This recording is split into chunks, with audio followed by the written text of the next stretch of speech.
Alright, today's action plan is... the ceiling! Yay! We're finally getting on with doing this goddamn ceiling that we've been putting off for how long, many weeks, months? We've had the PVC for like 6 months. So yeah, we already done this bit with the same PVC, and now we're gonna do the ceiling with the same thing.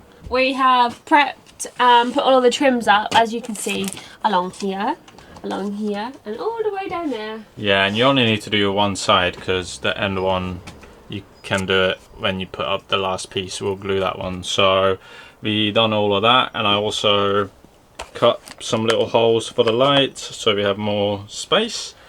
And then Laz has been trying to figure out how many PVC sheets we need because it's not exact. So what the plan is to have 2 full sheets all the way along here. Yeah. And then 2 19.5s either side of it. Is that right? Yeah, that's it. So we initially wanted to have one big piece in the middle, but the spacing doesn't really work out. So we're going to have 2 full pieces and then 2 small pieces on the side. So that's the plan. I think that will look nice anyway, so then the lights will sit in the middle of the joints of the 2 PVCs. Yeah, and hopefully you won't see the joints anyway because they slot into each other. Yeah. So that's the plan. Just to make sure that our measurement's correct, and then I'll walk you through this because it's actually kind of complicated to do this PVC thing.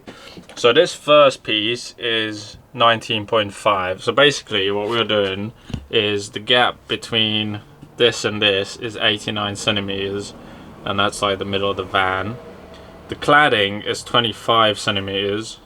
So we have 2 25 centimeter cladding, which is basically a full sheet in the middle, and then 19.5 and 19.5.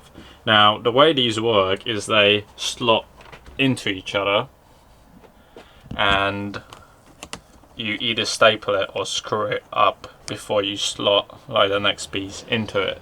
So anyway, that's what we're doing. We're going to crack on with it and hope everything kind of fits together. And then we'll obviously need to cut the holes for the lights and the fan and whatever. But let's crack on and see if this is going to work out.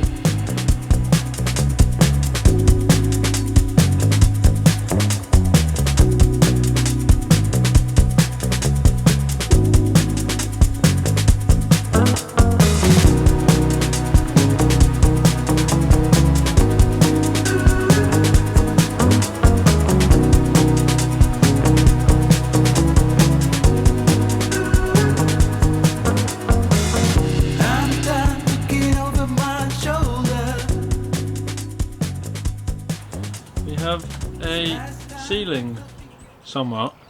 Still need to cut out the light holes. So this is 3 pieces up now. I think you can barely see where the joints are. So the little one in the corner, and then 2 full pieces. This second piece we cut at the fan, and then this next piece goes all the way along. So we still need to cut out the fan. Almost there. It looks pretty cool. I'm not sure if you can see the wooden grain effect, but it looks really nice. We need to cut some holes for the lights. Now, the lights go exactly in between 2 pieces, so we just done a test cut where we hold it together. So with a 57mm hole saw, we just cut the hole in between the 2. I was a bit worried about it, but it's not too bad actually. You just need to make sure you squeeze the 2 together, and then we marked with a pencil where we need to cut all the holes, and now we're going to cut the holes, and then the light will slot in there perfectly.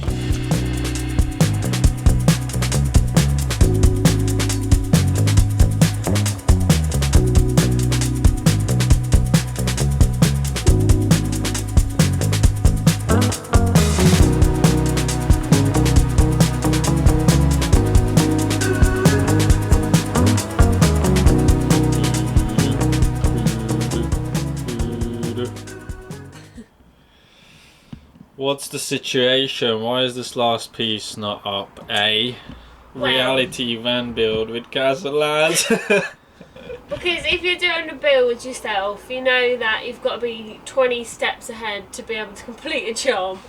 So we've got these bits up fine, and then I was standing here while Laz was screwing that bit up, and I was like, Wait a minute. How are we going to screw this bit up? Yeah, so basically, as you work your way from left to right, you can see we've been screwing them into the battens above. So you have to go from left to right to finish it. Now, our plan was to just get this middle pieces up. The main reason why is because the lights are super annoying dingling down. So we want to get the lights in so we can keep working in the evenings and stuff without the lights keep hitting our head. Now, the plan was to get this last middle piece up as well, but to be able to finish this middle piece, which we already cut, we can't put it up because we can't screw it in, if that makes sense. And there's no point of, because then we were like, why don't we just screw this bit up and then attach it to here? But obviously we need to do left to right from this bit, Yeah. so there's no point. And we only realised when I was screwing that last one in, so we're just going to keep it up. Yeah, we're going to keep this up and screw that up there because it's going to finish in the cupboard. And then when all of this stuff is finished, so we need to put a batten back up here and finish the cupboards, but also we need to finish this wall where our plumbing is, which I'll give you guys an update on in a minute. But we need to get our plumbing in first to make sure that it doesn't leak before we can put the trim up on here and fix this wall in place properly. So which means we need to put the water tanks on. Yeah, which is next week's job. So anyway, this is the reality. You try to get a job done which you've been trying to get done for ages. We thought that maybe we can get half of it done, at least the middle, and we can't even get the middle bit done. So this is where we're at. We can't finish the doors either. Cass has been working hard on this cupboard trying to get the doors up. Yeah, look! Oh, off she goes. But look at this. This is starting to look all nice and finished. These ones are almost completed. There we go. Cass has been the door lady. Like that. Little carpenter. Yeah. Been painting and priming and sanding and painting and priming and sanding. Handles. So yeah, anyway, I know some of the earlier videos have been all like very job specific and we get stuff done, but the reality is we don't. Most of the time we don't. Some weekends are like that, but some of them are just a mess like this. Plan is, just to be able to get something done, is I'm going to put the lights up so you can see what that looks like. And then at some point in the future we'll finish the ceiling. Like in months, 2 months time. Yeah, before we do the lights, for those of you who've been following along, I've been doing some stuff, so it's super easy. I've shown you guys these shut-off valves for the shower before. I literally just ran the pipe into the shower, and then I also installed the JP control panel and the thermostat up here, which is super easy to do. It just has a little bracket, so I just had to cut a hole in the wall and plug it in, and then the cables run inside and down here. The reason why I cut a hole here is for the cut-off valve, and this is going to be inside our bench anyway, so you're never going to see it. But yeah, that's the little update on the JP, and some of you eagle-eye viewers might see I have some extra bits on there, which we will cover on the plumbing video. We have lights in the ceiling.